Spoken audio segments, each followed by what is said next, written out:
ครับทีนี้อย่าดึงใบสู้ครับอย่าดึงใบสู้หามุมมาเจอเลยน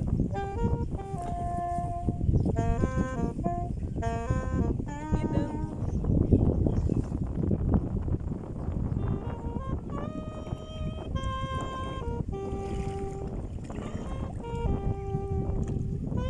หันหน้ามาหาผมเนี่ย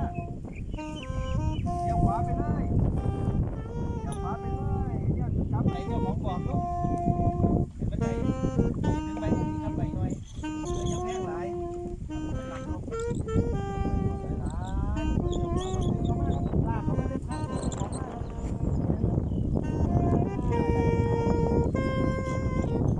ครับต้นสังเกตเจ้าสีเจอมองพอดีนะครับเจอเชือกมองพอดีมองที่เขาใส่เขาจะยืดเขายืดออกมันจะพอดีไปปั๊บมันบอกห่างหลายอาการนี้คือเขาเสียเชือกมุ่งครับเขาออกขวานิดนึงดึงใบเขามากครับดึงใบเขามากครับนี่ครับสังเกตว่ามุ่งใบน้ำฟ้าเขาใส่เท่าไหร่ครับ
ปลาคอติดเสือเอาหักคอเรียบร้อยแล้วปลาคอ2 ตัว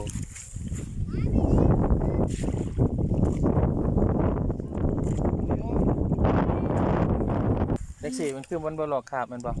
โอ้บหลอกขาบมันมีเหนือเลยมีแต่หัว กามหลักๆจะดูหัวมันว่ามันสีมันบอกว่าจะเป็น